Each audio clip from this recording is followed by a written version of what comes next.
comment or questions?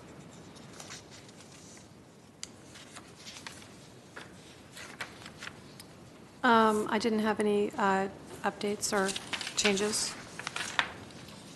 The only thing that I noticed, actually, last time we talked about that Mr. Glenn Webb is going to talk, and it was missing from the agenda. But later on, I was advised that he's going to do that in oral communication. So we'll give you, Mr. Webb, enough time to talk that time. So if there is no comment, no question. Actually, I do have a comment. Okay. On item, excuse me, on item number 7, the forecast, agenda forecast, we had talked about load shedding plan on moving that to the April 1st. Did that ever occur? Today. Okay, that's going to be on. Well, hoping. I do not see them yet. They were putting together some final information. Okay. We have it agendized today. Okay. So we call it the electric shredding. Thank you. Shedding protocol and Got it. curtailment. So All right. that's something. Oh, there he is. So we will have it today, Mr. Carrasco. Thank you. I have no comments. So Okay. I move. I'll second. Okay. Okay. So this is approved. Let's go to the next item. 3, GWP Commission staff comments. I have an announcement if you all, unless you all have something you want to say. Go ahead, please. Go All ahead, right, please. then I'm very proud to announce, and we have it up on the screen, GWP will be hosting its first ever tailgate party next month on June 1st from 10 a.m. to 2 a.m. We'll be out in the greater Perkins Parcher plazas here in the Civic Center, and we'll also be using some of the parking lot area off of Isabel. And it's an opportunity to come and talk with GWP about whatever your issue may be, but also to look at some of the things that we're doing. We have raffles and giveaways. We have the utility trucks up there, and we give the kids bucket rides, which always is a big hit at our utility day, and we think it'll be the same here. We've got some food, as long as it lasts for everybody, and we also have electric vehicles that you'll be able to test drive here. So it's a non-sales type of a situation where you simply get to drive the car around and ask questions, and nobody's trying to sell you anything. We were also notified by Harley Davidson that they are going to bring their new electric motorcycle. Ooh. So yeah, that may be worth the price of admission, which is $0. Anyway, so we're hoping to have a real good turnout and be able to talk with our customers and give them updates and hear what they're thinking about as well. So everybody, please come on out Saturday, June the 1st, 10 a.m. to 2 p.m. Where is the location? It's in the Perkins Parcher Plaza here at Civic Center, so kind of in between City Hall, the MSB building, and Can we drive there? PDP building. We'll have the cars out in the Isabel lot, Oh, so I the little see. lot that's right here behind City Hall. If you've ever been to one of our electric car events, we'll have you out there, and then they'll take you on a test drive, and then they usually drive you around the block, I see. or let you drive around the block. Yeah, thank you very much for that. Could we test drive the Harley? Yes, I think you can. Really? I was joking. I think we're still getting information on that. Okay. At But least you yeah. can take pictures. Sorry, go ahead. Go ahead, please. Is this a partnership with electric vehicle owners who allow the use of their vehicles to promote electric vehicle adoption, or are these manufacturers that are allowing the? Well, in the past, what we've done is it's a group that brings together vehicle owners. I can't remember the name of it; it's slipping my mind. Yeah, but I can't I've either, seen that's But Yeah. the whole thing being that drive electric or something like that. Yeah. you can drive it. They have a lot of information. They know about charging infrastructure up and down the state. They've got the access to the different apps if Right. you're interested. They can answer questions and tell you what they think as a personal owner and without having somebody trying to push the car on you. To Right. sell it to you. So it's a no sales pitch. These are electric vehicle advocates and enthusiasts, I think would be a good term, and they're just there to help you answer questions, get any questions answered about vehicles. If you're thinking about buying one, this would be a great opportunity to come out. Usually have a pretty fair selection of models as well. I know one year, I think, Craig, we had a Tesla out there, but you get at least to 2 or 3 different kinds and gives you an opportunity to see if you like it. Right, great. And I'm curious to see whether whether they'll have to sort of put one of those recorded sounds in it to make the motor sound, because I mean, right? people What is the associate, tradition? yeah, so I'm so curious to see that, because the Right. thing about electric motors is they make no sound. And So- if I'm not mistaken, I could be wrong, but I thought Harley Davidson had actually trademarked the sound or some part It of wouldn't the surprise instrument. me But if anyway, they had, yeah, that's so, a good yeah. that's a good question. You call it sound or noise? Maybe I was being a little generous there. Noise if you're not an enthusiast, there you go. sound if you I are. think we call it fake sound. Yeah, that's right.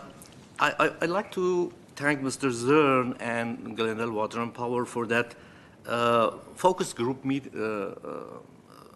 event, the integrated resource plan. I enjoy that. We spent some 2 hours there, and Rocky Mountain Institute run that very professionally. And other than we express ourselves and change our ideas, actually it was very nice group making, event. So there were a lot of people there. So it was.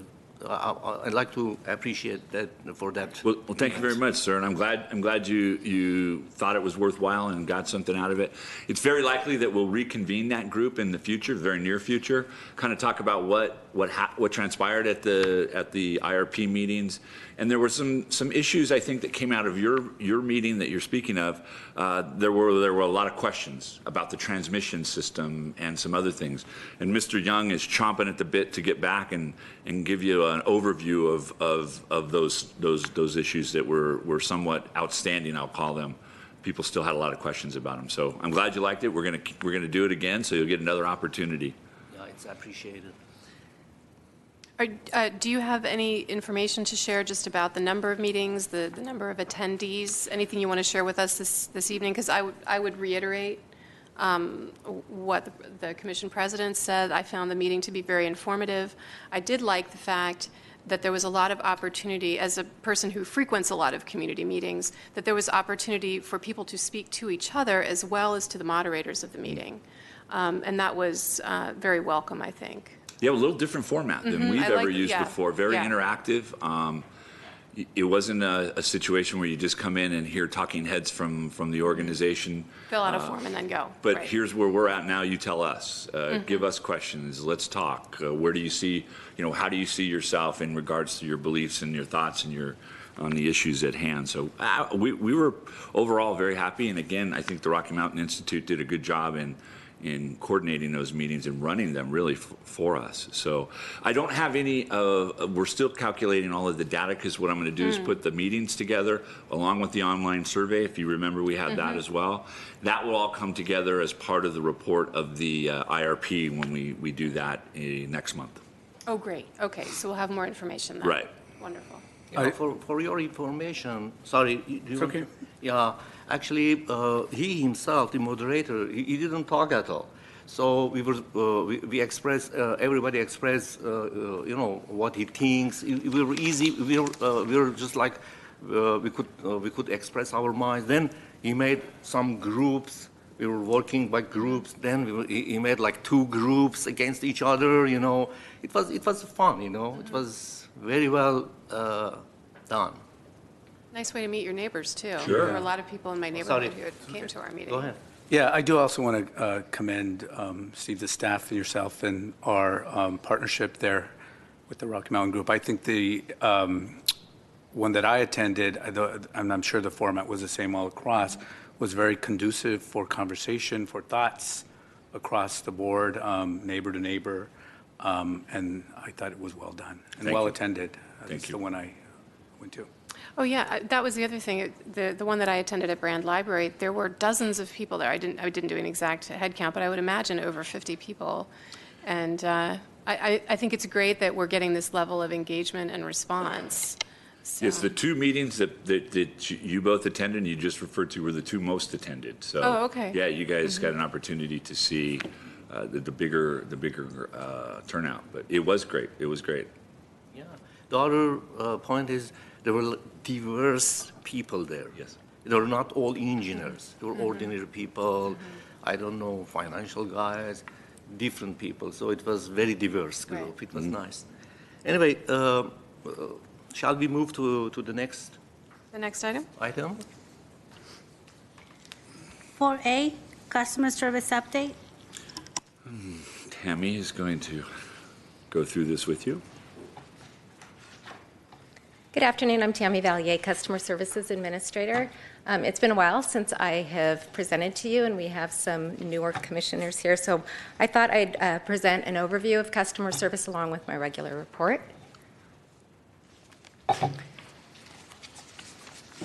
So customer service is a key function in Glendale Water and Power, and for many citizens, it's the first encounter that they actually have with the city.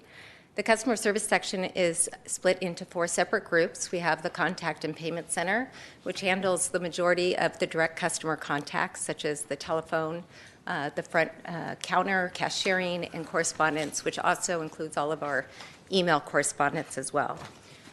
The billing and customer accounting handles our municipal billing, and the City of Glendale bills on a daily basis, meaning that we split the city out into multiple routes, and we're doing some type of billing every single day. Some smaller utilities will bill weekly or monthly and sometimes even quarterly. The system takes in all of the reads, and if everything falls in within the parameters, the reads get batched and calculated and sent out to the customers. And then anything that falls outside of those parameters we call exceptions, and those need to be manually reviewed by the billing section.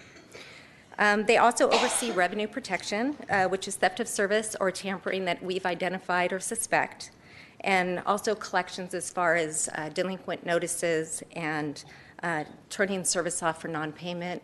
They do all of the remote disconnects and reconnects. Field services completes the customer requests such as move-ins and move-outs that need to be serviced in the field. They also handle any type of customer requests such as unlocking meters for repairs. They reprogram or repair the communication devices as needed. They conduct field investigations such as high and low consumption, and that can be either at a customer request or they're investigating what the billing group is asking them to look at due to those exceptions that fell out of the parameters. They review water leaks, sometimes on the request of the customer and sometimes because we identify it through the system and want them to go out there and take a look at it. And then they handle the tamperings and disconnects that need to be handled in the field. In admin, we are responsible and oversee all of the policies and procedures. We ensure they're updated and communicated timely to staff. We ensure forms and documents are consistent throughout the department and monitor the quality of work of the staff. We oversee employee onboarding and training, which includes all of the customer information system users throughout the city, not just GWP. Many of the other departments use our customer information system as well, and we handle that training. And then the admin also conducts all of the back office support, such as payment files, where we retrieve payments from the banks and post them to our customer information system, processing non-sufficient funds, and sending accounts to collection agencies and updating them when a customer makes payment.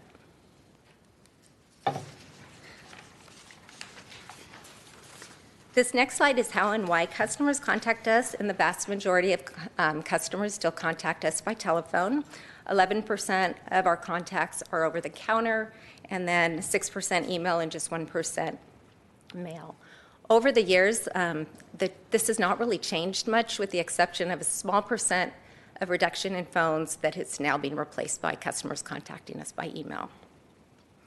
On the right side, those are how why customers call us, and customers call us for a vast number of reasons, but these are the top reasons they call us. Most of them are for move-in, transfer of service, or move-out, followed by payment extensions, general bill inquiries, which could be just how much is my bill, when is it due, what are the services, other services that are on my bill, and then inquiries specific to electric, account update programs, and then inquiries specific to water.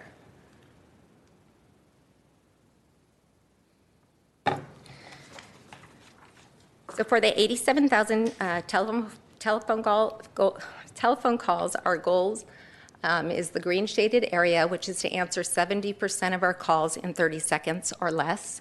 And as you can see, for most of the year, we met our goal with the exception of those summer months. You can see how we've gone from 65 seconds on average to just 14 seconds this last March. And there's many reasons why we've been able to accomplish that. And at the end of the presentation, I'll tell you what some of those accomplishments are. But several things can affect our phone service. Excuse me. That can include staffing, program offerings, if we have any rate increases. And if you look at this last summer where we did not meet our goals, we pretty much had a perfect storm. We had 2 new staff members that weren't quite working independently. We had water and electric increases. We also had sewer increases. It was one of the hottest summers on record. I'm sorry, and not to mention summer is just typically one of our busiest seasons altogether with people moving in and out.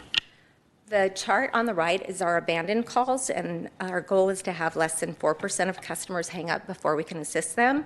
And overall, we had a 3% abandon rate. So for most of the year, we met our goal with the exception of those summer months again. And if you look at the last few months, the average time before a customer abandoned was under 1 minute. So you have to really look at that and say, well, were they really waiting too long after 45 seconds? And so they got tired and hung up. Probably not for the majority of those customers. They probably were looking at their bill, and as they were waiting, they found what they needed, or they decided to go online and get the information there. So this next slide is how customers pay us. We do offer many payment options for our customers, but the most popular being to pay over the web or the telephone, followed by 29% of customers who pay through their own banking institution. 22% pay through the mail, but we still have 10% of our customers paying at the cashier, which is pretty high, although we did see a 5% decrease last year. 7% of our customers are enrolled in our direct payment program, which is where we deduct the money out of their bank account on the due date. And then Pay Near Me is where they can pay in cash at 7-Eleven stores 24 hours a day, 7 days a week. If you look on the right side, manual versus electronic payments, we're up to 69% of our customers paying through electronic payments with 31% manual payments. If you look just 10 years ago, that was reversed with 67% paying manually and 33% were paying electronic. So we've come a long way in 10 years.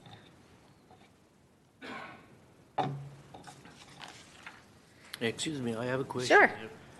When you say electronic, you mean email, or they can take pictures and send the check to you? So electronic payments are a combination of web, home banking, ACH, and Pay Near Me, because we accept those all electronically.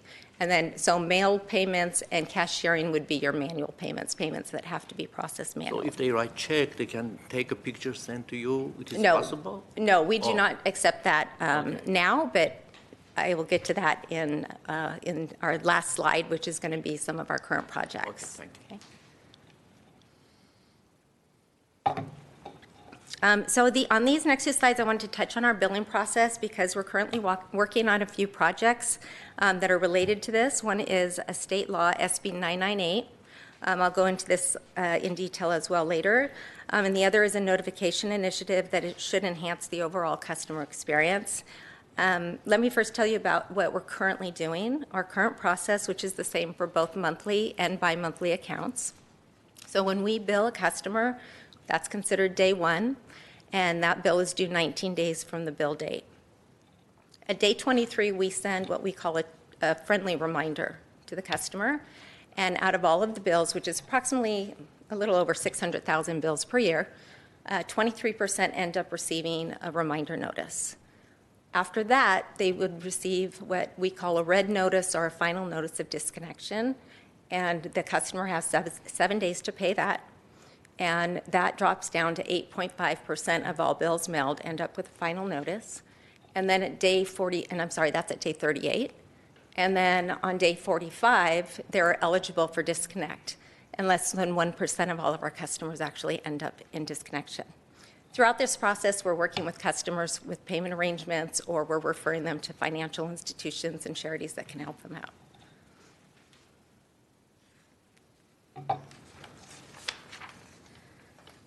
Paperless billing is offered through our customer portal, which is eCare.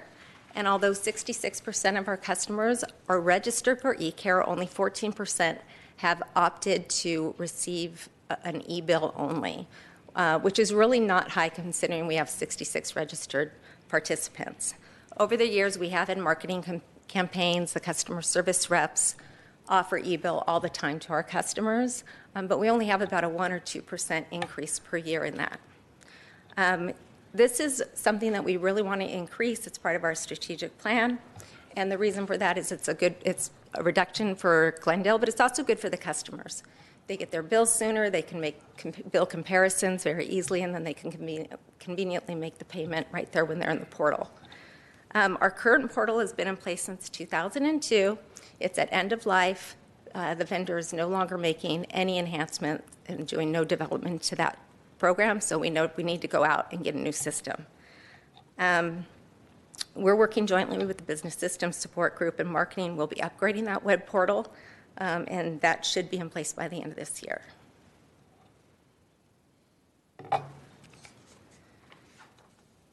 Our write-off to revenue is minimal at 0.14%. Our performance is very strong and within the first quartile, which is 0.3%, and the average nationwide is 0.98%. So we're doing very good in this area, and we usually do very good in this area.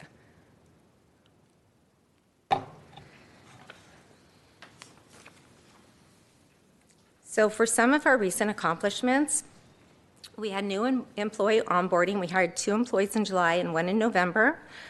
We have a 4-week in-classroom training. It's followed by 2 weeks of side-by-side, and then it really takes about 6 months for the customer service reps to be working completely independently. And we had an integrated customer validation and credit assessment solution put in place. This significantly impacted our phone service level, where I've seen we went from 65 seconds down to 14. We are actually we're considered a creditor, and under the Fair Credit Reporting Act, red flag rules, we're responsible for prevention, detection, and mitigation of identity theft. That is why we ask for your Social Security number when you're new customers, because we have to validate that you are the person signing up for service and we're providing credit to you. So we were using Experian. They would not integrate with our CIS system. So the customer service reps were having to enter information in the CIS, enter it into the Experian web portal. They would then have to wait for the information to come back, and then they'd have to duplicate the information and put it back into the CIS system. Where they had to put that information in the CIS system was not a very good flow, so it took a long time. So we've cut those phone calls down by about half because the new vendor is now integrated and we've streamlined everything. So that's been a really good implementation for the reps. The internal credit risk scoring system, this is how timely existing customers pay us. We had not updated this since 1999 when we went live with the Northstar CIS system.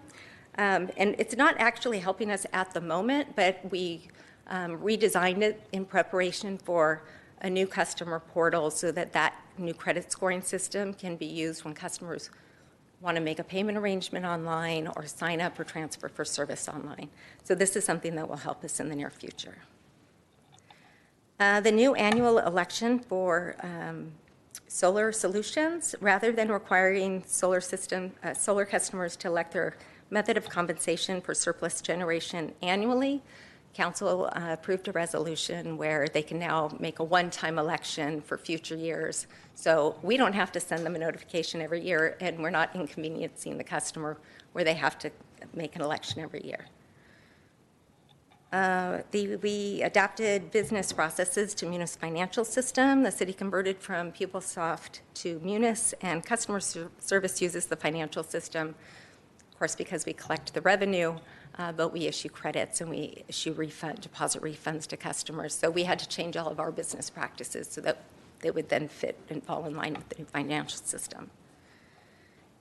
We implemented e-learning modules for soft skills training. This is a new training tool that is a hosted portal with many different training modules that are reinforced for the reps with quizzes and feedback. They get certificates of completion. It's just a real nice, easy online training tool with a variety of different topics in their library.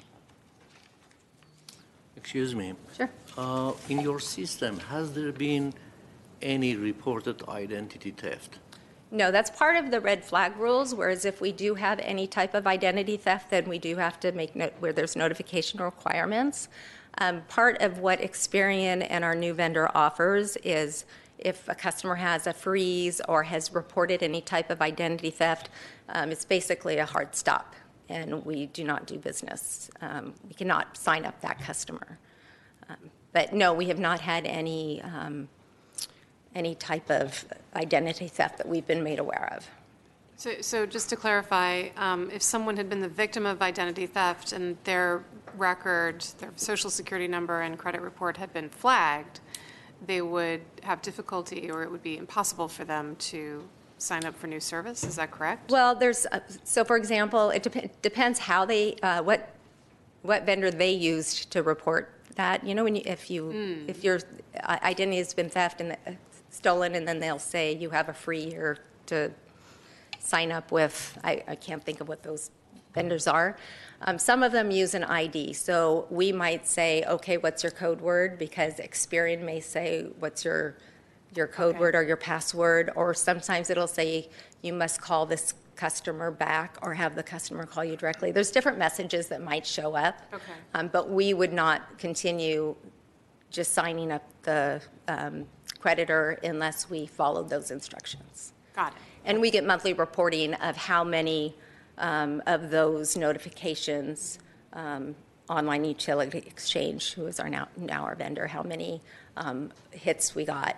The other thing that we do is we mask everyone's social security number so that the second they put a customer's social security number in, it's masked. So all they can see is the last 4 digits. Okay.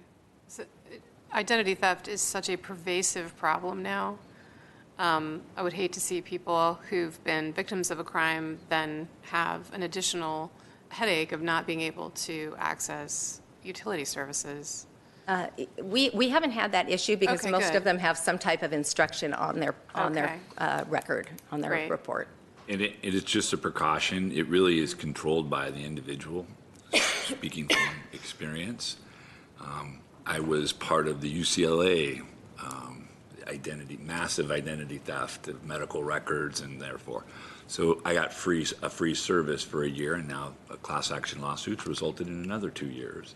But I control it. I lock my credit or unlock it, and then, as Tammy said, they have to go through that and then contact me. So I'm able to do everything you would need to do with your social security number. It's just an added protection.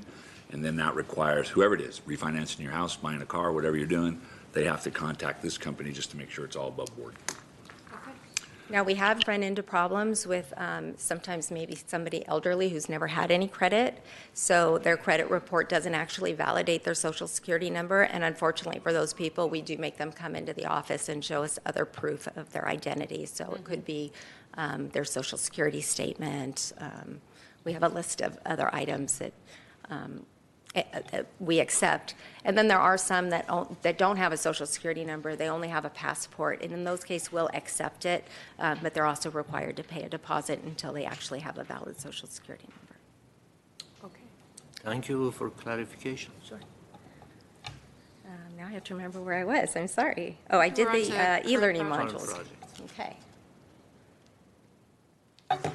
So some of the current projects that we're working on, implementation of a knowledge management system. This is a web-based collaboration system. We've chosen to use SharePoint to maximize the communication and to ensure consistency throughout the department. We'll be keeping our policies and procedures here, our training materials, our letter templates. It's something that customer service will only have access to, but anytime somebody makes a revision, we'll know when it was made and who it was made by. Upgrade to the telephone system to include enhanced features. I think I spoke about this before. This is a really big project for us. It's much more than a phone system, though. It's really a suite of applications that includes our telephone recording system. So right now, we record all incoming telephone calls. But this also will have what they call screen scraping. So when we're counseling or coaching or training employees, we can also see what screens they're on as they're talking to the customer service rep so that we can help them make those phone calls more efficient.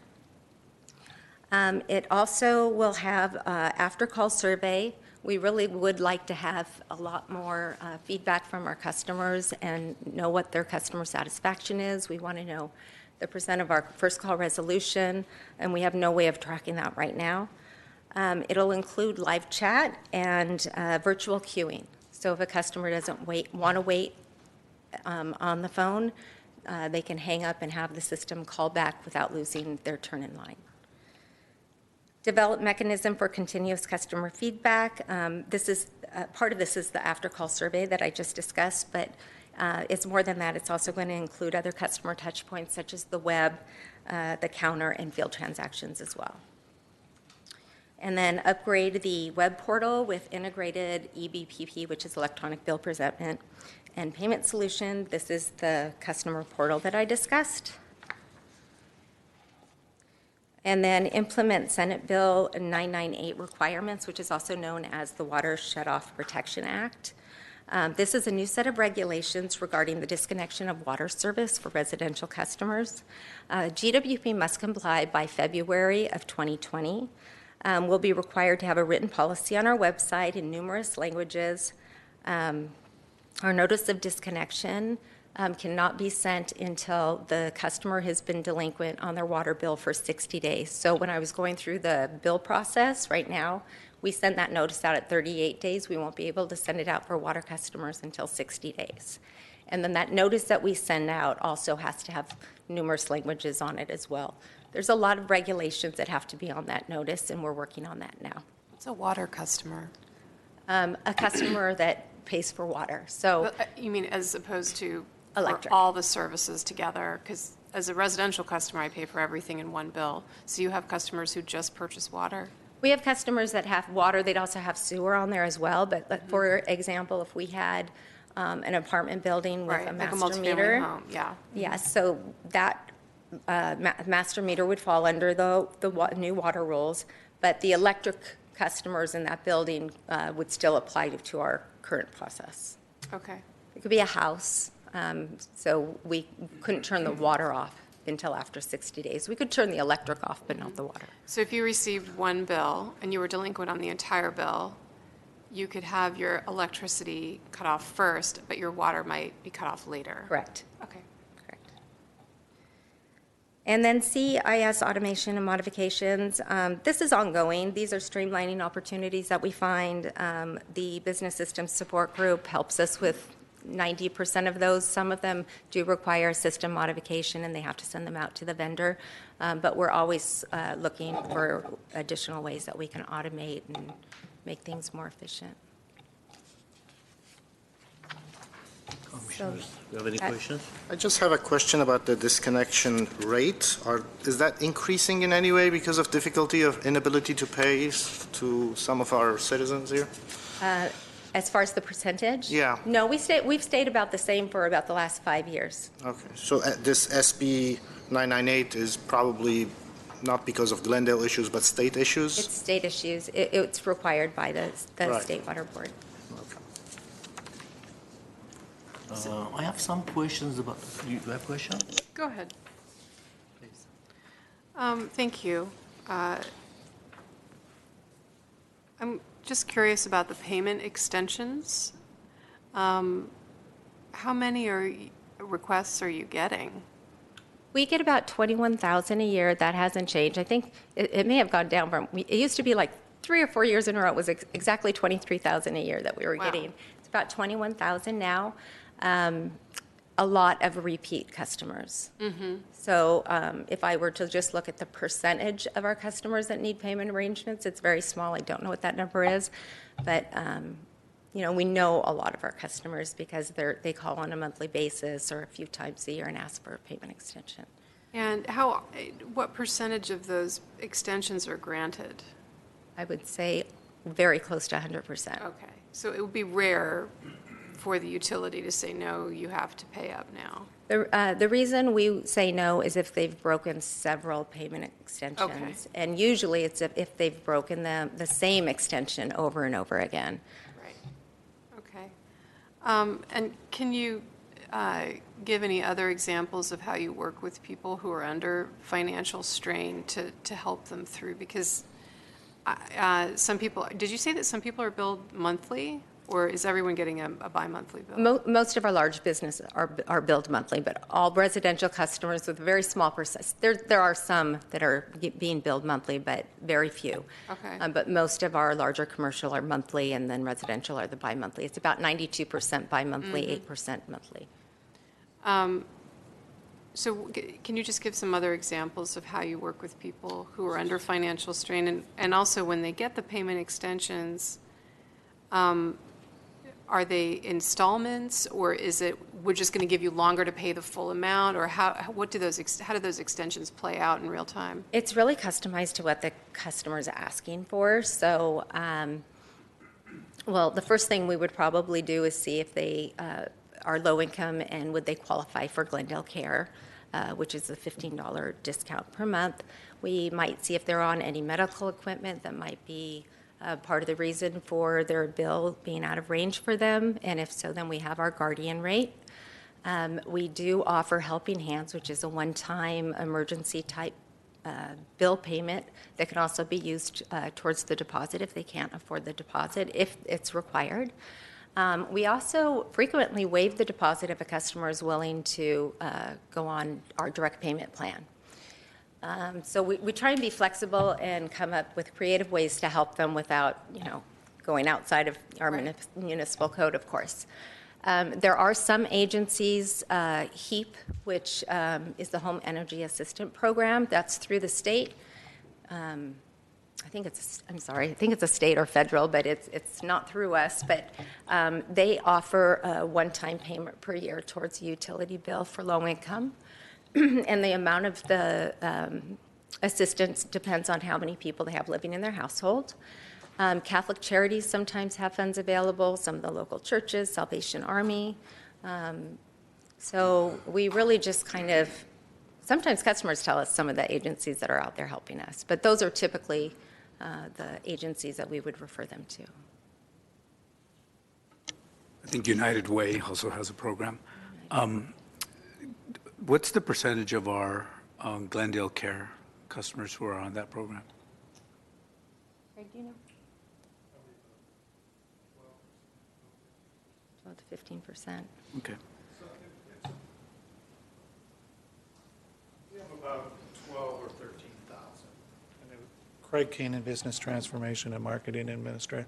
We probably have 12 to 13,000 in the program right now. Okay. And then one question about the e-bill adoption rate. What are your thoughts why it's so low? I mean, I'm surprised. I'm sorry, that the reason I even brought this slide was because a lot of it has to do with our portal. So we know that customers want a bill alert. They want, I don't know if any of you have American Express, but it's like every third day, it's like, your bill is due in 3 weeks, your bill is due in 2 weeks, your bill is due tomorrow. Push notification. They really want those notifications, and because our vendor is not making any development or enhancements to it, we can't offer that to them. And customers tell us, it's like, I want the paper bill because it's going to sit on my counter to remind me to pay you. So the new system will definitely have multiple notifications for customers. That's good to know. Yeah. Okay. And I'm sorry, I didn't answer the second part of your question, which was how flexible we are in those arrangements. It depends. Sometimes we have customers that just want to pay all of it in a month because they only get one paycheck per month. Some customers want to pay a small amount every week. We've had customers that want to pay a certain amount every day. So we'll work with them with whatever they want. Typically, we'll go about 4 weeks past the due date. So we're very flexible with them. Thank you. Any questions? I have some questions about this phone recording. First of all, I'm assuming that you tell them that you're recording. We do. There's a notification on the recording before we pick up the And for telephone. how long you keep that records? I'd have to ask our IS department. I think I can access it for 6 months, but there are some new requirements on how long we could keep it. I don't know what it is. I think it's a year, because that's controlled by the city's IS department. There is a big volume. So is that searchable? Yes.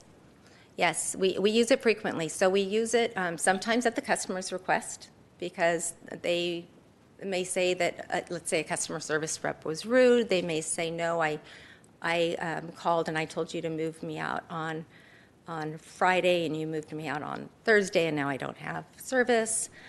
We use it to monitor the reps. Each rep gets monitored. We listen to 5 calls for coaching opportunities, and we also listen to the 3 longest calls per month, because there's always training opportunities there. And of course, you keep this very private, and everybody does not access to these phone calls. No, there's only the people who, only the leads and the supervisors and myself have access to those phone calls. Thank you very much. Okay. Thank you. Thank you. Next item.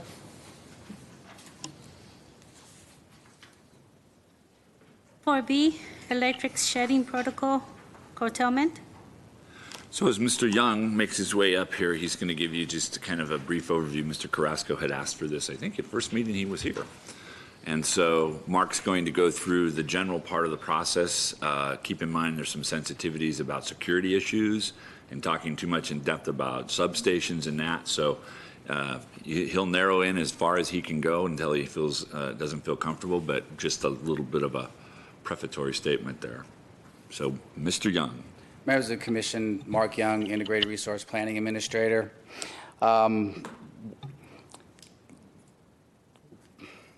2 things about load shedding. One is a manual load shed, one is an under-frequency load shedding event.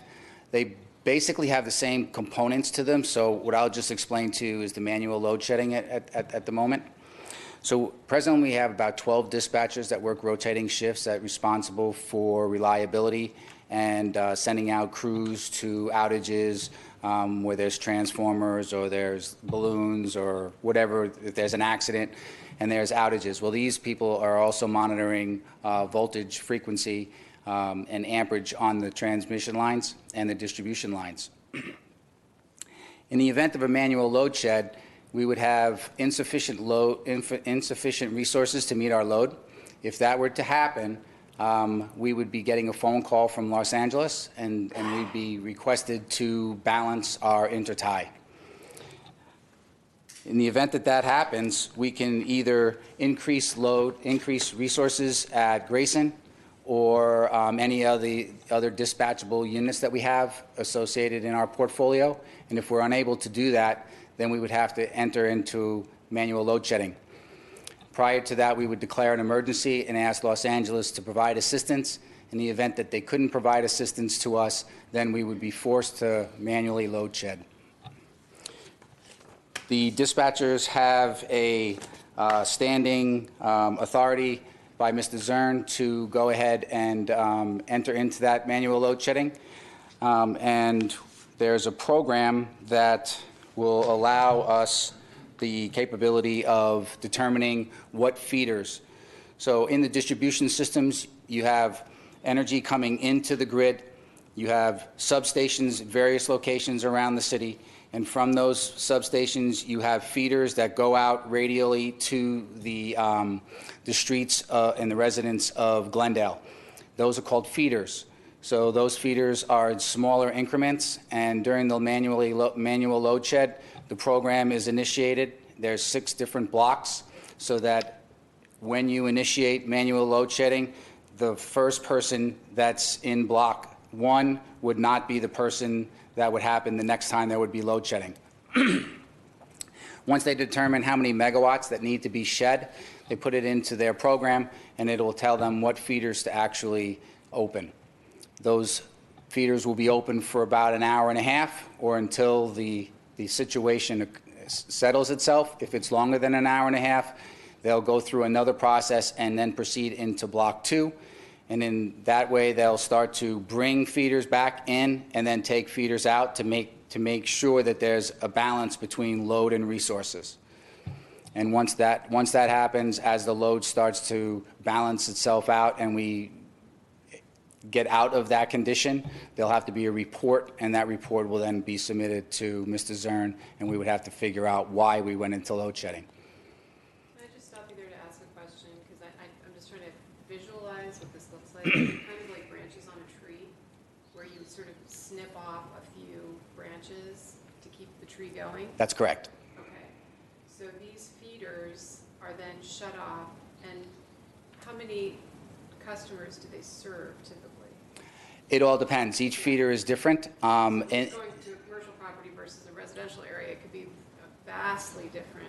Right, and in this program, they know exactly how much, and again, the dispatchers monitor this on a continuous basis. They know exactly how many megawatts or amperage is flowing on those feeder lines, and then through that program, they'll be able to determine exactly what the megawatt decrease will be.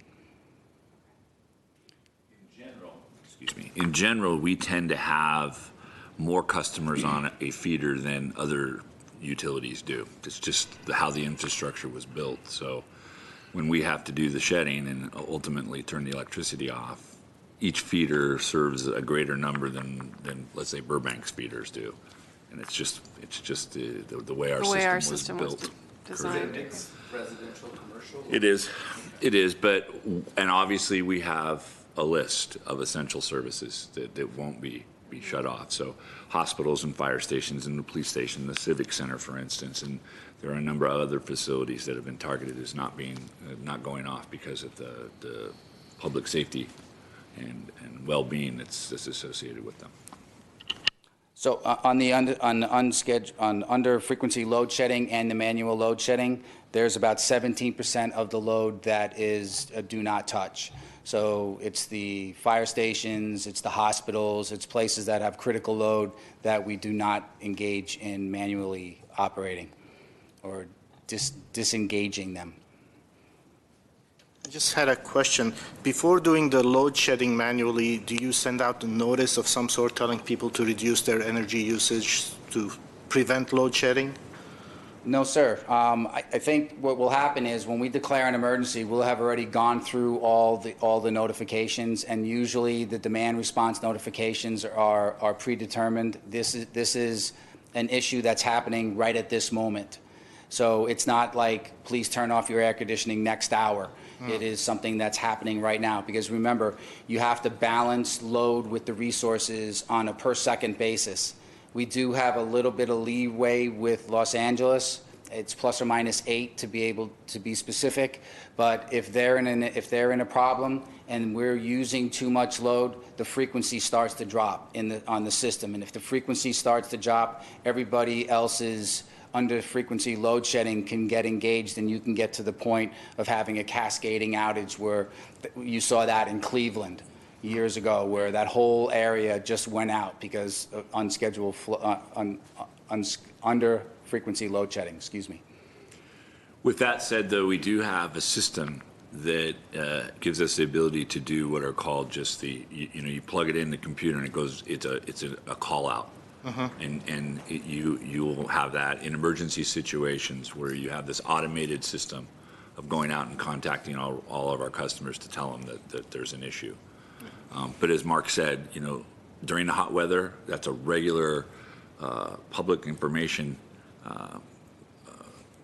public service announcement that we make about conserving, keeping things down. Loads are going to be high. Our capability at Grayson, lack of capability at Grayson is always a concern. Issues with the gas company and gas availability is also of a concern. Curtailments of gas. So these are all things that play into it. But as Mark said, it usually happens pretty quick.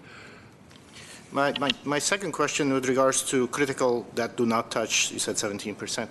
Is there a subsection of semi-critical, such as high-rises that have elevators? You shut that off, somebody's stuck in an elevator, now you're getting fire department to come in and such. No.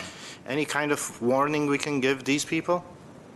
I don't believe so. I don't believe so. And again, there's two types of outages. One, that we're anticipating the load to be more than that we're anticipating, and we're doing everything in our power to get to that point. But usually, and you've heard the term before, when you get into an N1 condition or an N-1 condition where something happens and the Pacific DC line goes out, now you're short 100 megawatts. Everybody seems to be short that 100 megawatts. So you have really very limited time to be able to put out that notification. To the extent that you have it's going on, because as Mark said, an hour and a half to 2 hours is what we leave and then rotate to the next one. Obviously, if you're anticipating going to that next rotation, you have enough time to at least let those folks in that next area or certain components of it know. But usually, as Mark said, it's why you've probably never experienced this. But it is an extreme emergency situation, and so, you know.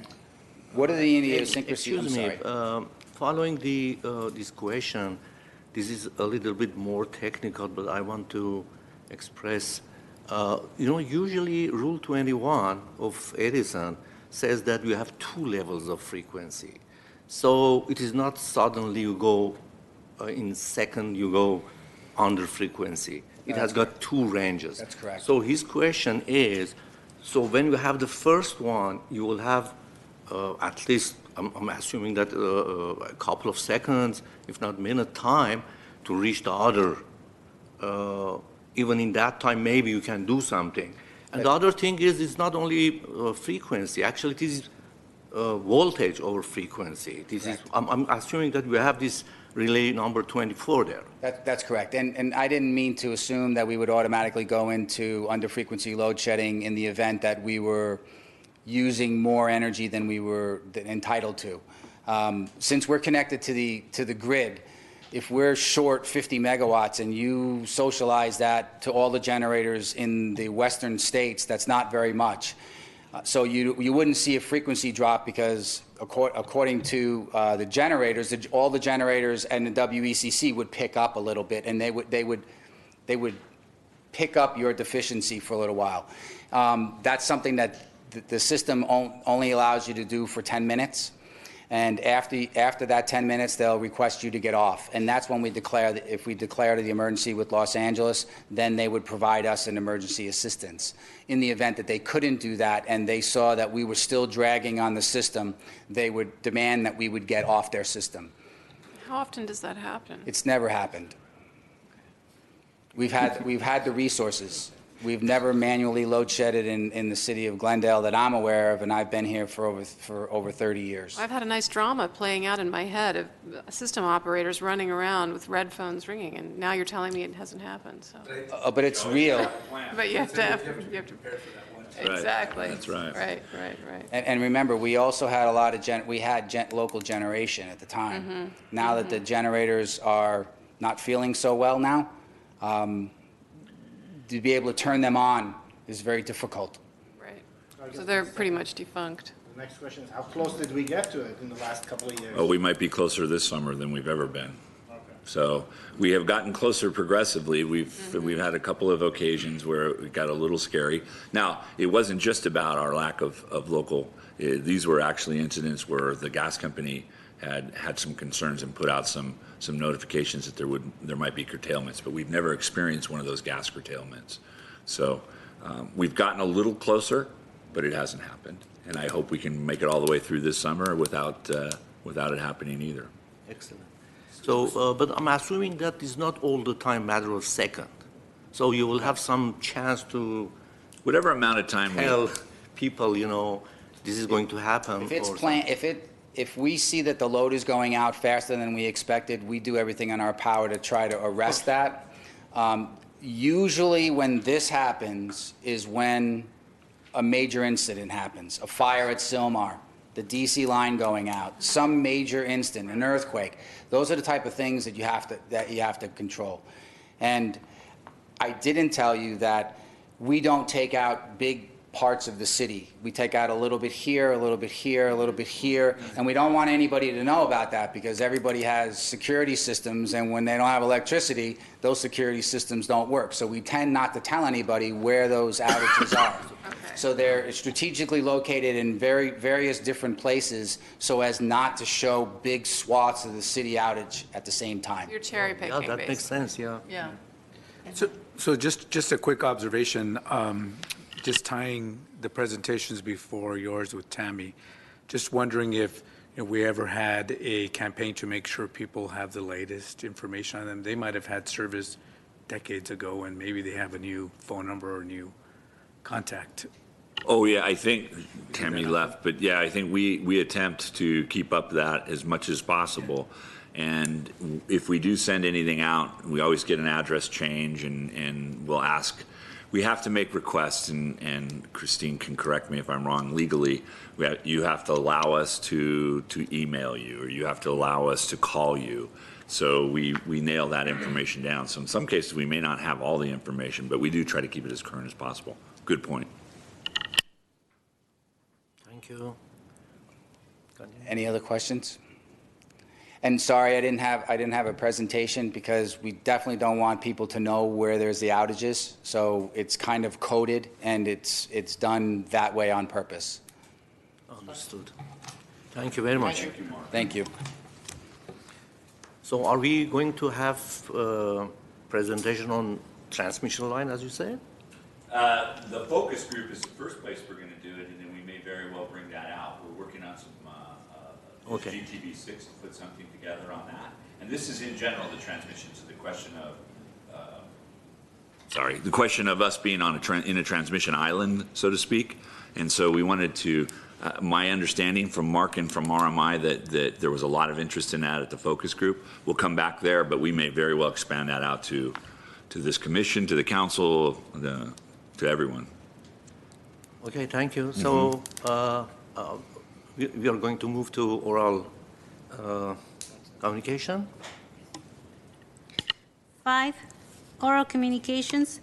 Discussion is limited to items not part of this agenda. Each speaker is allowed 5 minutes. Commission may question a response to the speaker, but there will be no debate or decision.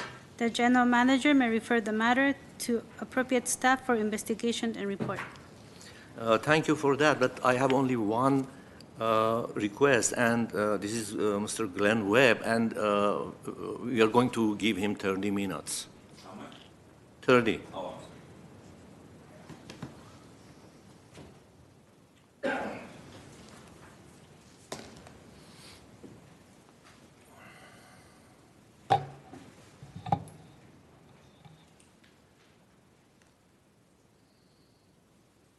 Members of the Commission, my name is Glenn Webb, 26-year resident of Glendale.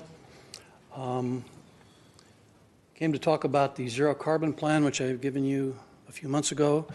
There's a new version of it on the website, and I'm now working on more revisions as we get more information and get more clarifications about where the city is, and as I learn more about how this problem can be attacked.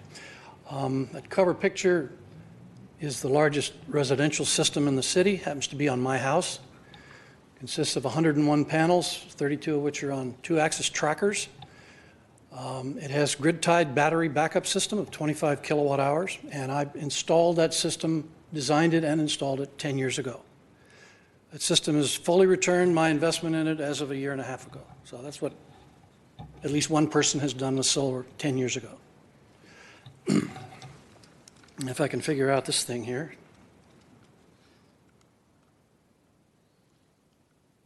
Okay. This chart is on the website, which is zerocarbonglendale.com, from a gentleman named Carl Sagan, who I'm sure all of you have heard of. There's a very excellent video by him that talks about just that. The earth is where we take our stand. And that anything else you're interested in is not going to happen if we can't breathe the air and drink the water. And his recommendation of 25 years ago was, don't sit it out. My complete plan has 15 sections in it. I'm not going to touch on all of these, just some highlights of the ones that I think are most important.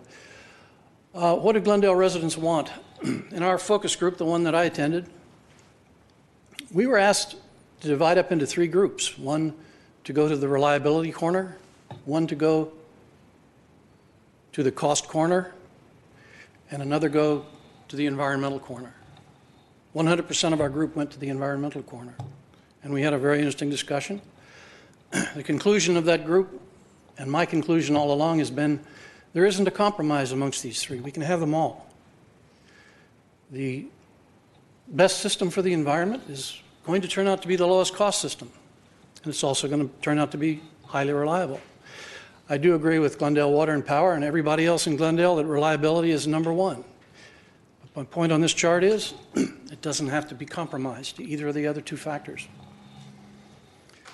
We talked a lot about the planning horizon. My view is that we need a planning horizon of 2045 because that's where we need to be 100% zero carbon by SB 100. I've had some feedback that we need to take into account SB 350 requirements. They talk about a planning horizon, a specific planning horizon. We've had two different ones presented by GWP, one of 2030 and one now of 2038, so it's changed a little bit. So I understand that issue.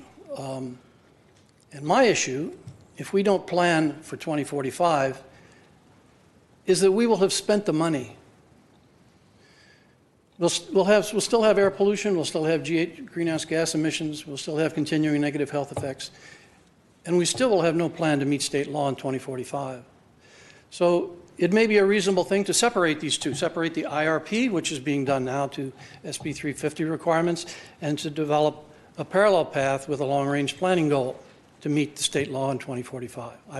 I think that's a perfectly reasonable approach to this problem of the planning horizon. And I say zero carbon 2045 is acceptable, although 2030 is better, and I think we can do better.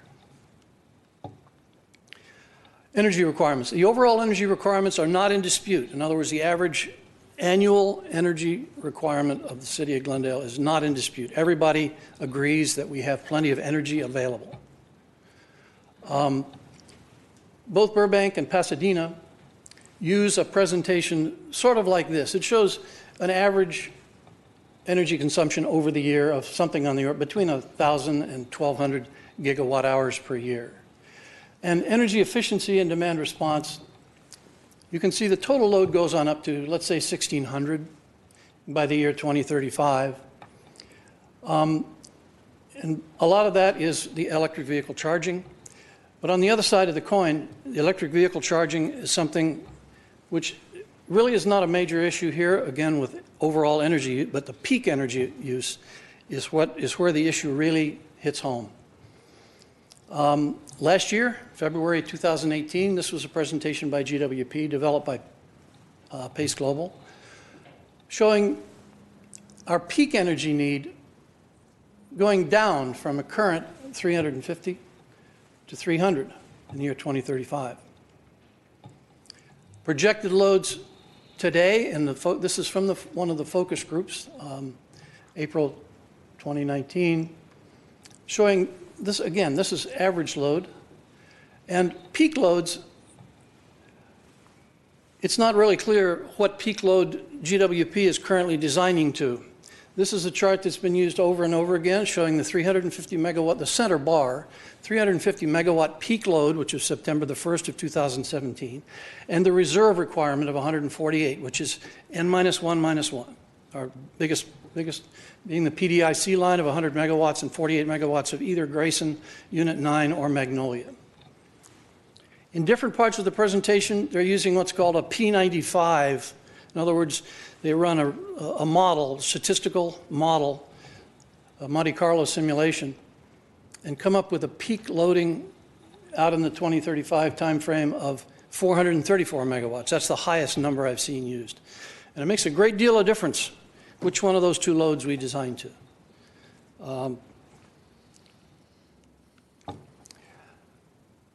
This is an area where we have no disagreement whatsoever. Nobody that I've ever spoken with has any disagreement about this chart. Reliability is a no compromise. This particular chart, which I made from GWP data, shows the distribution of loads in the city. So you see the bar there at the right, or the left, which is 500 hours. For 500 hours a year, our load is above 200 megawatts. For the rest of the 8,300 hours of the year, 95%, our load is less than 200 megawatts. And it so happens that when you come from 350 peak down to 200, that represents an N-1 failure condition. So it's very obvious from this chart, we have no problem at all 95% of the time. So I define 3 operating conditions: normal operations, less than 200 megawatts; peak operations, 5% of the time, about 472 hours; and emergency operations, where we have a 350 megawatt load and N-1 failures. I don't believe that's ever occurred in Glendale. Probably Mark could give you a better view of that. But my view of the reliability situation is that we must perform on all of these conditions all the time. And that is a loss of load hours of about less than 1 hour per year. In other words, blackouts of less than 1 hour per year. We've all experienced blackout. A blown transformer down the street will give you a blackout in your home. So you can't get to zero. You just can't get to zero. You can't have 100% reliability. Burbank boasts the highest reliability of any power system in the United States at 99.998%. That's what their data shows, and that's what they advertise, that they have the highest reliability. I think a very reasonable number is 99.999. Again, that's a loss of load hours per year of less than 1. The requirement that GWP is working to is a loss of load hours of 2.5 or less. Also a very reasonable figure. So again, these requirements are not in dispute by anyone. I have a section in this document about batteries, and here's Mr. Volta, 1799, invented the battery. Today, PG&E just announced recently a decision made by the PUC within the last 12 months or so. PG&E wanted to build 3 new gas peaker plants. They applied to the PUC, which governs them. They don't govern us, but they govern PG&E. PG&E said, no, you will not build another gas peaker plant. Instead, we order you to go and look at batteries. They ordered PG&E not to build the gas peaker plants and to go and take a look at batteries. This is what they came up with. They are now building 4 battery systems, lithium-ion battery systems. 2 of those, the larger ones, 1,200 megawatt hours. And we talk about these in a different ways, but this is a 300 megawatt 4-hour battery. Everybody seems to use the 4-hour. I prefer to use the megawatt hours, in other words, the energy storage, because that's what sizes the battery. I can get 300 megawatts out of my Tesla for about 2 milliseconds. So it's not the output of the battery that's really important, it's the energy storage capability. So that first one on the line there is 1,200 megawatt hours. And the one I have the orange box around is about the size of battery that I'm recommending for Glendale. And I'll show you the rationale for that in a moment. That's 182 megawatts and 730 megawatt hours of battery storage.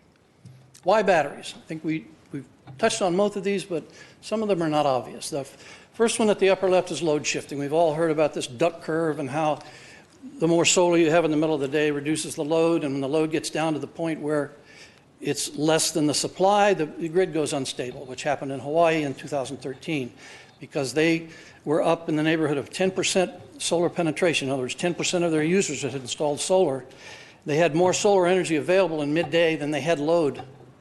So people were trying to put energy back into the grid when there was no load to use it, and their whole grid went unstable. It's a big problem. It's always been a problem.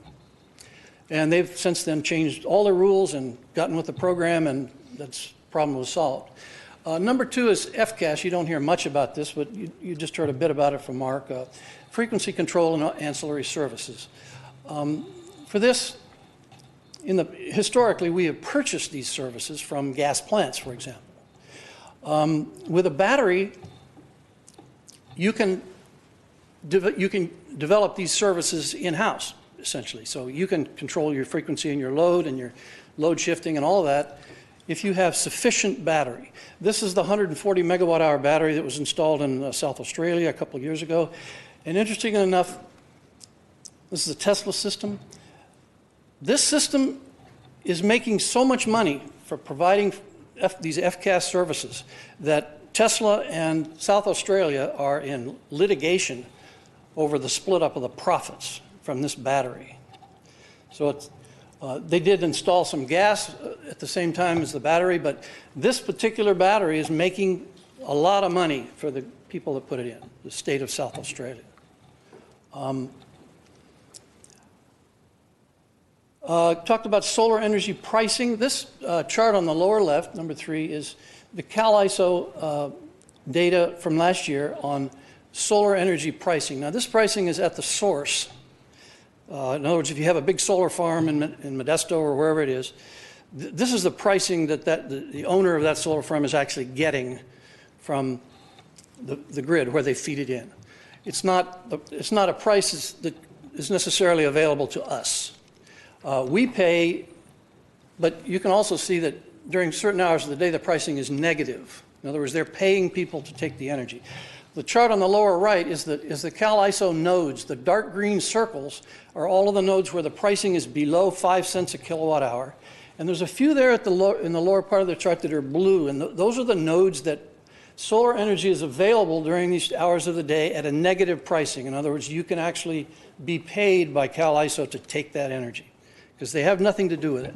And that's been said in many ways. Mr. Zern said one day California is awash in solar, and of course that's true during the middle parts of the day. A lot of people do not have the ability to take advantage of that. If you have sufficient battery, you can take some advantage of that. And so with sufficient battery, we can reduce the price of our solar and wind energy by providing ourselves some of these frequency control and ancillary services that we now buy. So our price for all of the green energy we've used over the last 10 years is 5.4 cents a kilowatt hour. That's actual GWP data. And so that price can come down if we have sufficient battery in Glendale. And I think this is of course, not in dispute. So I don't know what the number will come down to. It might come down to 4 or 3.5, or 6, but it's some number that the price comes down. Wind is in the same category. This is a chart of the last 10 years of wind pricing. This is United States as a whole. 2009, about 7.1 cents a kilowatt hour, and this year we're down to about 1.6 cents a kilowatt hour. And again, the same issue applies to being able to take advantage of these pricing. We're not able to buy wind energy directly at 1.6. As I said, for all of our green energy, we pay 5.4 over the last 10 years. But we can bring that 5.4 down with the battery. This is a chart that talks about all these issues of the fact that sun and wind and all these sources are very variable. And renewables integration, battery, battery essentially eliminates this chart from consideration. You don't have to be terribly concerned about it if you have sufficient amount of battery. Is that the case even if you're constrained with transmission? Well, it's all fine and good, but how do you We have to have sufficient transmission Yeah. to bring in the energy, the total amount of energy that we need. And we have to have that on the worst case day, and that's what this chart is all about. So yes, transmission is a very important part of it, okay? Right. So how much battery do we need? This is a chart of our worst case day, September the 1st, 2017. This is GWP data, and the curve there represents the peak load by hour of the day. And the orange dotted line at the top, or the red dotted line at the top, represents the average load on our worst case day. That's 241 megawatts is the average load over that 24-hour period of our worst case day. The orange line at the bottom, orange dash line at the bottom, represents 121 megawatts, which is our average load over an entire year. You can see there's quite a difference between our average load on a worst case day and our average load over the year. It's quite a bit higher. So what happens when battery is introduced to the system? The first 200 megawatts hours of battery that we introduce is represented by the red bars at the top. And you can see that the peak need with that first 200 megawatt hours of battery is reduced by roughly 50 megawatts. And you could say that that's where this 4-hour everybody usually talks about a 4-hour battery. You could say that that's where it comes from. But the second 200 megawatt hours that you introduce does not reduce that load by another 50 megawatts. It's something less than that because the time frame is stretched out. So I've shown the first 200 megawatts, the second 200 megawatt hours, and the third 200 megawatt hours. And the last line, the pink there, is the last 140, which brings the peak down to the average load for the day. And this means a whole bunch of things. One thing it means is that that energy that you're bringing in, you can bring in any time during the day. You can bring it in, there in the morning, at 4 o'clock in the morning. Because the area under the average load curve is equal to the area over the average load curve. Notice the green area is equal to the upper area. And that number is about 700 megawatt hours. And that tends to give you the optimum size for the battery for our particular condition, our particular peak load. And the other thing that's very important is that the amount of energy that you need on the worst case day is the total area under that curve, and that is 5,784 megawatt hours on the worst case day. So on the worst case day, you need two things. You need a certain amount of energy, and you need a certain amount of peak generation capability or import. Generation or import doesn't matter whether it comes from the outside or we generate it inside.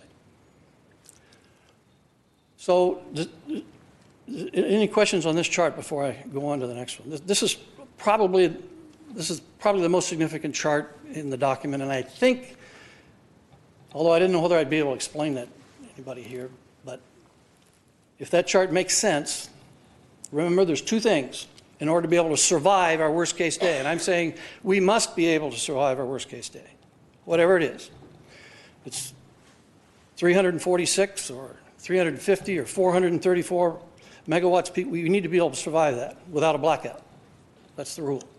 I have a question about that chart while we're at it. So it sounds with the 600 megawatt of battery that you want, now you have to charge that at a time where there is no need for it. I mean, so in the green area is when you're going to charge the battery, am I correct? Not necessarily. If we have a lot of solar available between, let's say, in the middle of this chart, because we know that we have a lot of solar energy available between 9 o'clock in the morning and 3 o'clock in the afternoon. It just means that we need to bring in that amount of megawatt hours during that day. And during any day, 5,784 megawatt hours needs to be available for that day.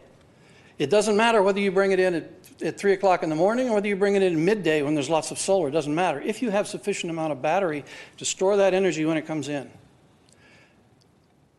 And if your transmission is constrained? That's another matter. I'm not talking about yet. I'm not talking about transmission. Okay, I'm just saying we have to have that energy available, whether we generate it with gas at Grayson or whether we bring it in through transmission. We have to have that amount of energy available. So any system, and I've got a lot of models of not only the GWP approaches, but the ones I had suggested. And those are the two criteria that are necessary to have an acceptable approach at all. You have to have sufficient energy and on the worst case day, and you have to have sufficient capacity or peak power available to meet that day. I'll talk about the transmission in just a moment. One more question. With regards to charging a 600 megawatt of battery, how much megawatt do you need to it? Because I assume there's some loss in efficiency, so... To fully charge a 600 megawatt hour battery, you need 600 megawatts of energy. I assume you lose some efficiency in the charging and all that. Sorry? Don't you lose any kind of efficiency in the electricity? Okay. We can get to a lot of other things about batteries. Number one, you don't want to charge the battery to 100% ever. Right. You want to charge it to 90%. You don't want to discharge it to 0. You want to discharge it no more than to 15%, just like the battery in my Tesla, for example. I keep it at 85 and never run it below 15. So you can say that if you take all, and you need to do that as well to make the battery less expensive and not to be replaced so long. Those are further complications, of course, and they do need to be taken. When you go to buy this battery, you're going to want warranties, you're going to have to pay for a certain service life and all these things. And yes, that's very important. So definitely.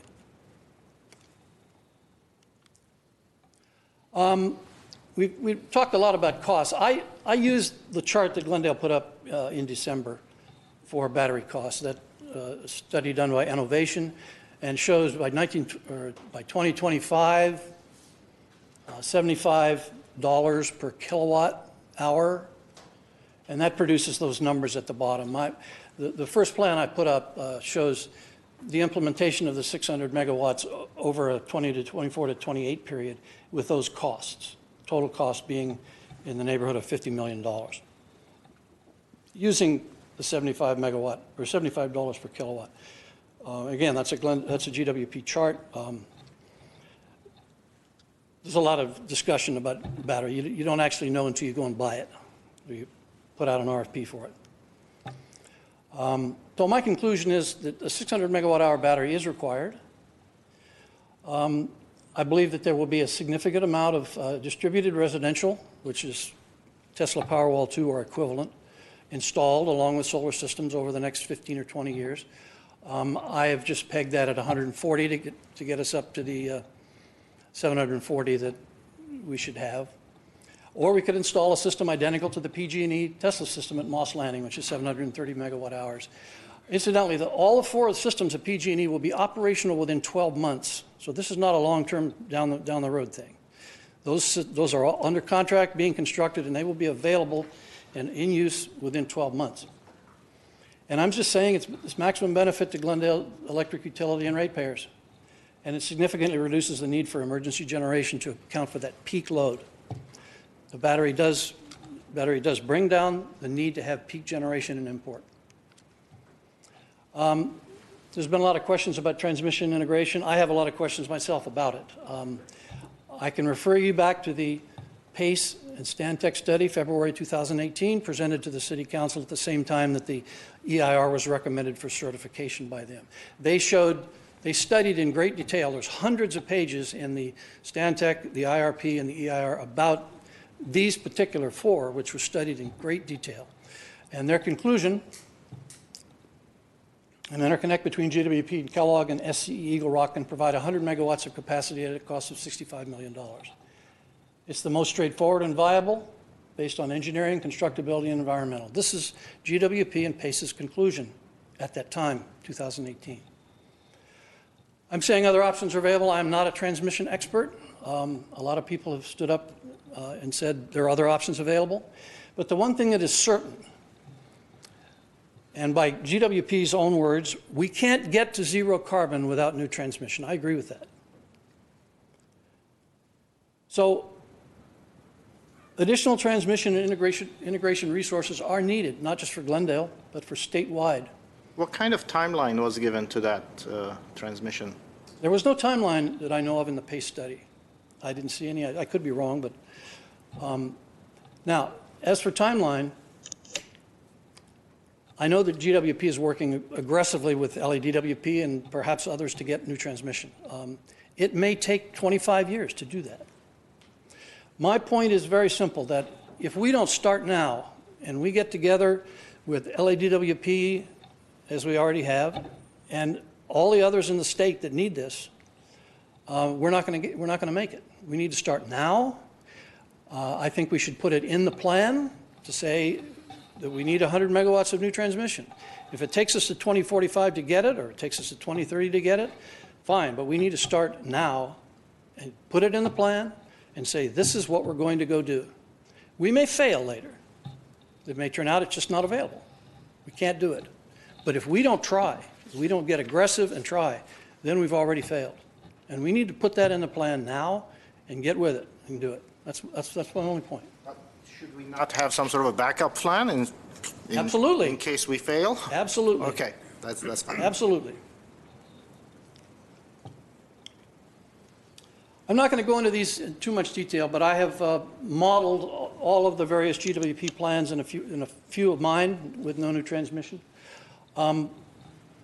This is the current GWP. There's about 5 or 6 scenarios there. And I only wanted to make a couple of comments on this one. The first comment I want to make is the one at the top there with the long red bar. That red bar represents loss of load hours. And the number that is put on here, which is a 100% carbon-free one, which states this portfolio is not feasible, is mathematically impossible. They have a system there which has no new gas and 600 megawatt hours of battery. With the existing resources that we have today and 600 megawatt hours of battery, it is impossible to show that we will be blacked out in this city 50% of the time, which is what 3,900 hours is. There's 8,700 hours in a year, and that chart right there says that if we have 600 megawatt hours of battery and no new gas, we'll be blacked out half of the year. It's just simply mathematically impossible. I pointed that out in our meeting, and I suspect we won't see that again on GWP's charts. And incidentally, I had a 3-hour meeting with Mark Young and 4 others of his staff a couple of weeks ago on Monday, and it was an excellent meeting. We both had a great interchange, and I certainly learned a lot. I hope that they move their perspective forward a little bit as well. I would like to see that repeated again in the near term.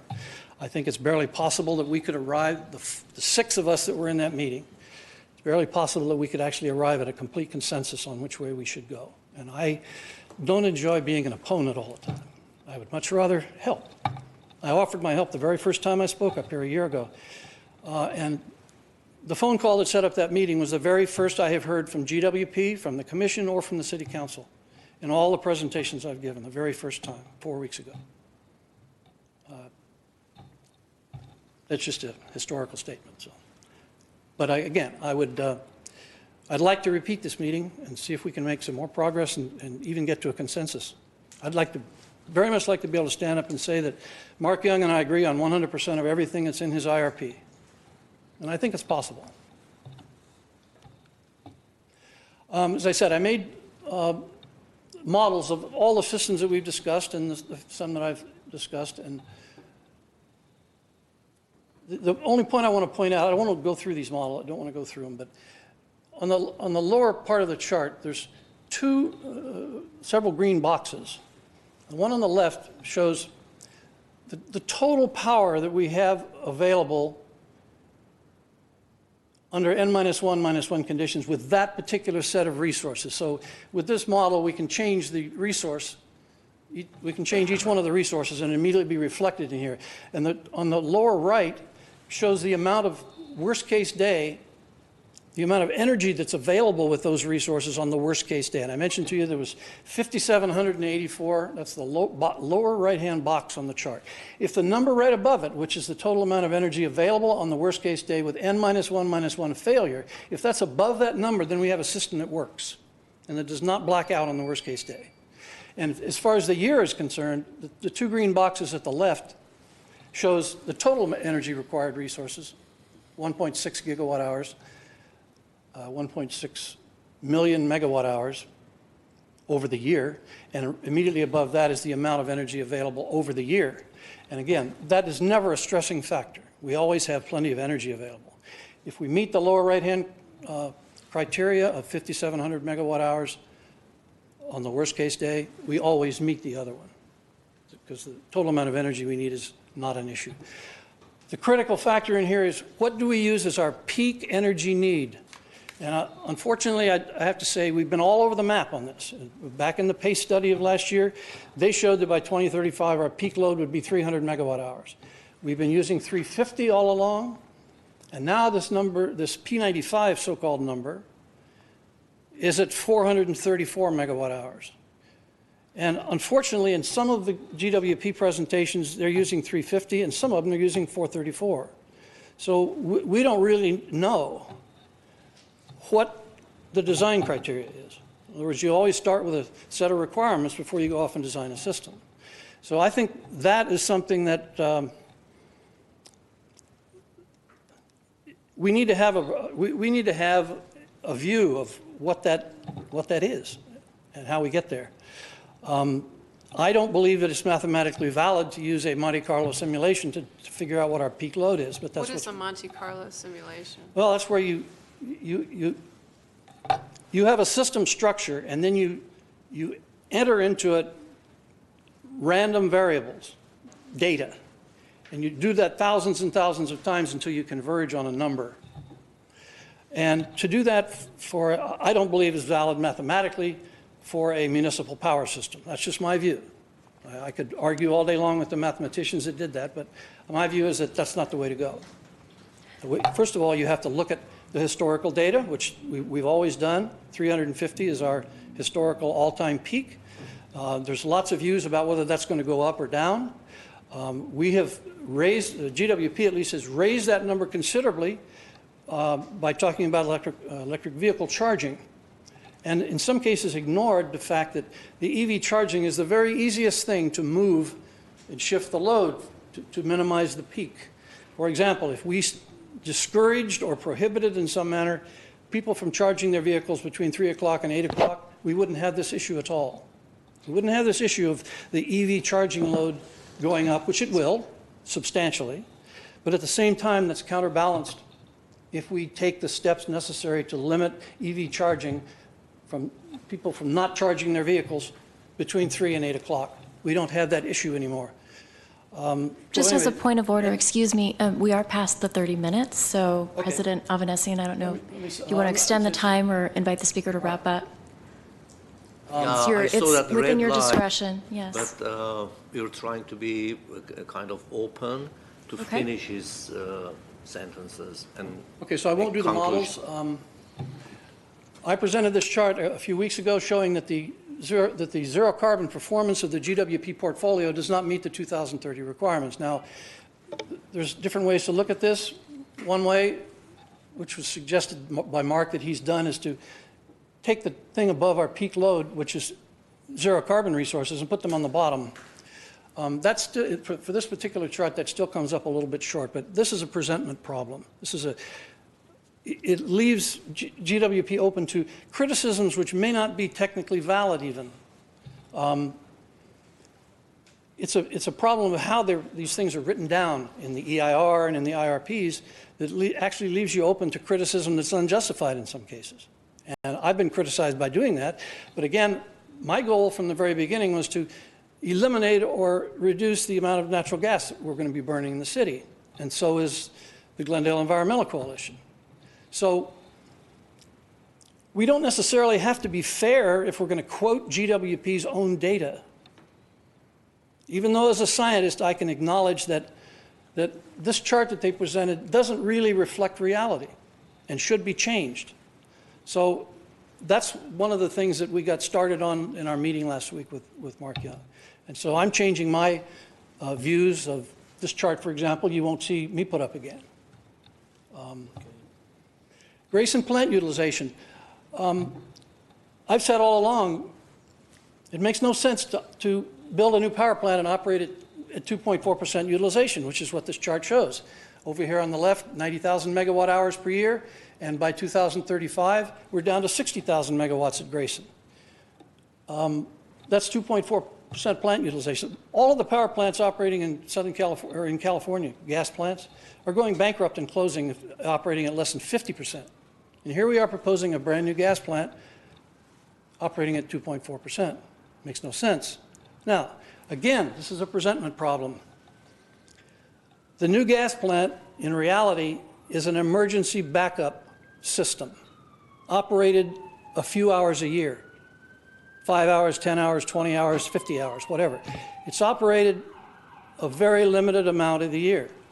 So rather than call that a new gas plant, if I were working for GWP, I would call that an emergency backup generator. And then it makes perfect sense to everybody. I mean, how many of you have an emergency generator at your house? It's not green. You're running gasoline, or in some cases natural gas. It's an emergency backup generator. Everybody recognizes the need for that. Hospitals, they have them. Fire station, they have them. The fire trucks, they carry around the Honda 2000i generator. It's not green, but it's an emergency backup, which they need. And we need that in Glendale as well. Now, whether that's 100 megawatts or 50 megawatts, whatever the number comes out to be, we must have it. We must have it. So anyway, again, this is a problem of presentation, and it allows the citizens of Glendale, for example, the housewives with the children, to come in and say, I don't want a gas plant next to my school, next to my kids. But the response to that is, this is an emergency generation station. We only turn it on a few hours per year. Okay, so that's one point. Now, excuse me interrupting you. Yeah. How many minutes you need to finish it? it depends upon what your peak power number is. Our peak number was 30 minutes, but it is surpassed. So how many minutes you can finish How many this? more slides do you have? Just a few. In fact, I'll skip that one. I'm going to Okay, skip so- talking about Shoal. Air quality is the same sort of a situation. The EIR specifically says that all 6 categories of air pollution will increase with repowering Grayson. And GWP put this chart up that said, in spite of the fact that all 6 categories of air pollution, the health effects will go down by 99%. Now that, to me, is ridiculous on its face. And the problem there, again, is one of presentation. They said that they're required by SB 350, which defines the rules for making an EIR, that they have to compute these numbers as if the plant was running 24/7 all year. Well, that may be true of the EIR requirements, and it may be true of the previous chart. But that should immediately be followed by a treatise that says, but wait a minute, this plant's only going to be used a few hours per year. Yeah, we had that discussion when they presented the EIR last year. Yeah, but the EIR hasn't been changed. It's still the same document. And are we going in to ask the council to certify that document? It still has the same language and charts in it. Yeah, but that's a problem. That's a separate issue. That's the Well, CEQA requirement. It's not separate as far as the Glendale residents are concerned. And the Glendale Environmental Coordination Committee that's going to be coming in and marching on City Hall again when the certification comes up. If that document is not changed to something that makes sense to a housewife in Glendale, you're going to get the same problem. You're going to be 600 people marching on City Hall again. So my suggestion is these documents need to be fixed so that they make sense to us. Now, I understand all these things. That's why I'm explaining them to you. I understand all these things. So does Mark, and so does Mr. Zern. But that's not what the documents say. And that's the problem. It's not even reality at this moment that's the problem. It's what the documents say. So the best thing that you could do to promote and continue on with this process to get to a point where we all want to be is to fix those documents and tell everybody you're fixing those documents. Again, okay, greenhouse gas emissions. Again, here's a statement out of the EIR, 415,000 metric tons increase in greenhouse gas emissions. Now, I know that's not really the way it is. Mark knows that, Mr. Zern knows that, because this gas plant is only being operated a few hours a year, 50, 500, doesn't matter what the number is, only a few hours per year. And yet, this is your chart. It shows the CARB requirements. It shows that red line at the top, which is your number from the latest presentation in December, which shows that your system, your preferred approach, does not meet the CARB goals.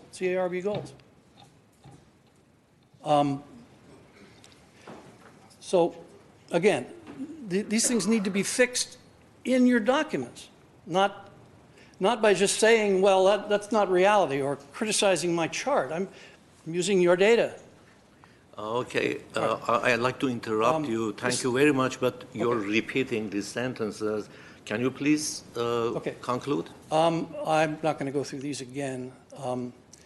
I did a cost projection on production costs, and the reason I'm saying we have potential savings of $35 million to $75 million.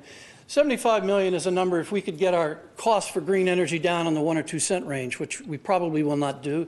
$35 million savings is if we continue to purchase green energy at 5.4 cents, which we've been doing for 10 years.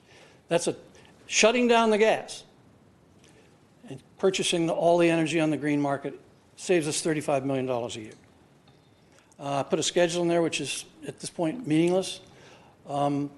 And my conclusion is that we have a very unique opportunity here to make a stand and to do something real for the city. We are in a different position than Glendale and Pasadena. There's been a lot of discussion about they repowered a couple of years ago, okay? But we all have the same targets and goals. We have a 2030 target of 60% renewables and a zero carbon target of 2045. And my point is, this is the time to make the plan for 2045, even if it's a separate document in our IRP, and really make a commitment to get to 2045 with zero carbon. And in the meantime, of course, we need to be attacking all these other issues like, vehicle emissions and things like that, which are perhaps a bigger issue but I'm only dealing with the electricity issue at the moment. So, Okay, thank you very much. It was very informative. Is there any question? I do want to thank you, Mr. Webb, for taking the time of your own and preparing all of this report. So I do have a couple of small questions. First of all, with regards to the 600 megawatt battery, could we get there without new transmission? Could we charge those 600 megawatts without transmission? The battery issue is separate from the transmission. I understand, but there's no sense in putting a battery that we can't charge. Well, I'm not suggesting in the near term, in which the battery is a near-term issue, I'm not suggesting that we don't need emergency backup generation. Okay, I'm not suggesting that. So, well, first of all, it's not I'm questioning anything you're doing. I'm just trying to get the timeline here right, just so that I understand what we can do when we can do it, really. Okay. I suggested a timeline for the battery there. Right. That's why I had a question about the timeline on the transmission. Transmission is not something, the timeline for transmission is not something that I can address. Okay. I think it could happen. We could get a 5-year agreement with LADWP for 75 megawatts, for example, which I understand we actually had one. I don't know whether it was 3 years or 5 years, but it was 75 megawatts in the near term. And that, I believe, was to cover the construction period for the Grayson. So there's lots of possibilities for transmission, and maybe it takes us 25 years. Maybe we get a short-term agreement with LADWP while we go out and participate in new transmission build. I'm not an expert in that area, so I can't really address the timeline for that. The battery is something that can help us right away. I'm not disagreeing with you on the battery. I just want to make sure if we put it, we can charge it. That's all. And there's no sense in putting a huge battery that we can't charge, so we got to work together on everything. That's all I'm saying. If we can't charge the battery, we're not going to be able to meet our peak needs on the worst case day. Period. Exactly. So the second question I had is with regards to the N-1-1. Yes. So if we have a failure of N-1 for a prolonged period of time, the batteries get drained, and then what do we do? The requirement for, in the case of a 350 megawatt peak load, which is what I was working to in these charts, the requirement for energy is 5784 megawatt hours in a day. Every day stands alone. If you can meet the worst case day, you can meet all days. Well, that's why I said if we have the failure for a prolonged period of time. Indefinitely. If you can meet the worst case day in N-1-1 failure with 350 megawatts peak load, if you can meet that on the worst case day, you can meet it on every day of the year in the presence of N-1-1 failure. But here, meeting it is being done with the battery. The battery is a critical part in bringing the peak load for that day down to the average load for that day. That means that you can develop the energy at any time during the day. But if you can meet the worst case day, you can meet that same day 365 days a year. Okay? Well, thank you again for all the information and the effort. Thank you, Mr. Webb. Okay, I don't have any other card, so can we go to the next item? 6, agenda forecast. Commissioners? Yes.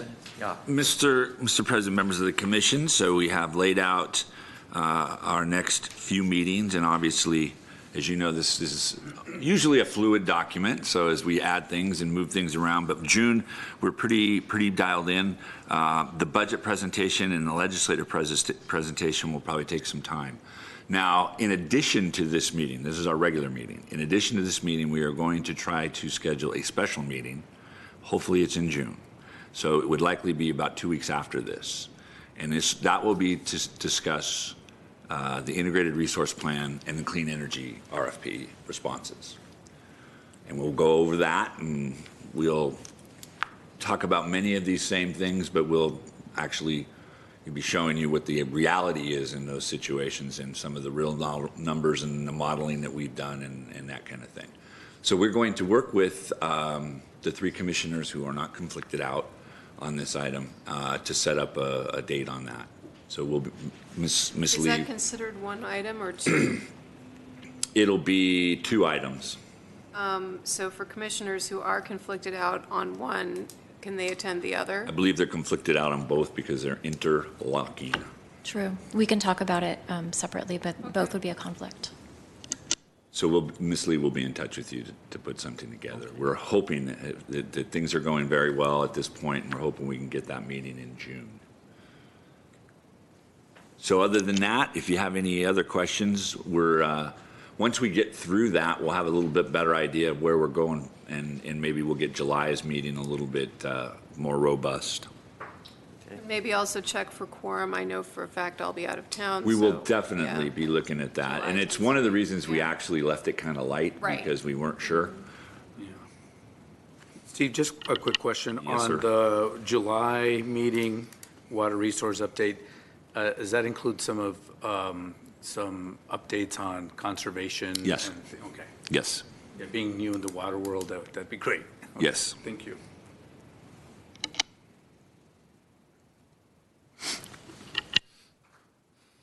Any other suggestions? What about October? We don't have anything there? There's a bullet. Yeah. We will have something.